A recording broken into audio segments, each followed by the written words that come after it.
घुघुर झनकारदार पायल हमार बाय, घुघुर झनकारदार पायल हमार बाय, घुघुर झनकारदार।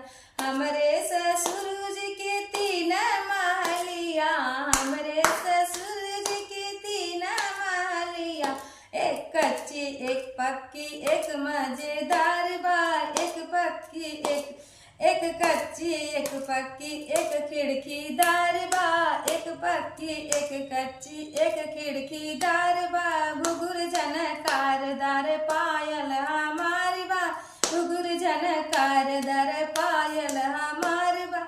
हमरे ससुर जी के तीन रानिया माँ, हमरे ससुर जी के तीन रानिया माँ, एक चुप्पी एक गुप्पी एक मजेदार बा, एक चुप्पी एक गुप्पी एक मजेदार बा, घुघुर झनकारदार पायल हमार बा, घुघुर झनकारदार पायल हमार बा।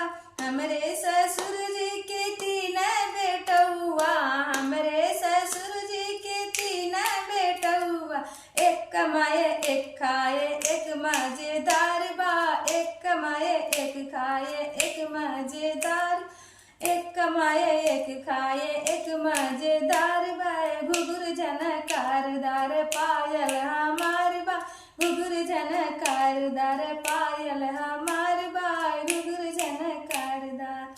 तो लाचारी गीत है, नाच पर का गीत है। आप सब लोग को पसंद आया कि नहीं आया, लाइक कमेंट जरूर कीजिएगा। अगर पसंद आए तो लाइक कमेंट शेयर जरूर कीजिएगा, आप सब लोग को पसंद आए तो। ठीक है, आप सभी को राधे राधे, प्रणाम।